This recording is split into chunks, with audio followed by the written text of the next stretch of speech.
नमस्कार शेतकरी मित्रांनो आत्ताच्या व्हिडिओमध्ये आपण पाहणार आहोत कृषी उत्पन्न बाजार समिती सोलापूर येथील आजचे म्हणजे दिनांक 27 फेब्रुवारी 2024चे कांदा बाजार भाव।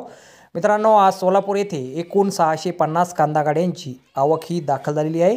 त्यामध्ये सुपर गोळा साईज कांद्याला 2100 रुपयांपासून 2200 रुपये क्विंटलपर्यंत बाजारभाव मिळाला आहे। तर मोठा कांदा 1900 रुपयांपासून 2000 रुपये क्विंटलपर्यंत विकला आहे।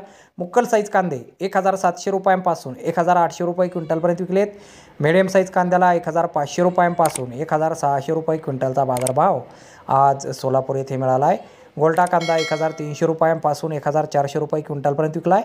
तर गोल्टी कांद्याला 1100 रुपयांपासून 1200 रुपये क्विंटलचा भाव मिळाला आहे। चिंगळी कांदे 900 रुपयांपासून 1000 रुपये क्विंटलपर्यंत विकलेत आणि जोड कांद्याला 700 रुपयांपासून 800 रुपये क्विंटलचा बाजारभाव आज कृषी उत्पन्न बाजार समिती सोलापूर येथे मिळालेला आहे। तर धन्यवाद शेतकरी मित्रांनो, व्हिडिओ शेवटपर्यंत पाहिल्याबद्दल। व्हिडिओ आवडल्यास व्हिडिओला लाईक करा, शेअर करा, चॅनलला सबस्क्राईब करा। पुन्हा भेटू अशाच एका नवीन व्हिडिओमध्ये। जय जवान जय किसान।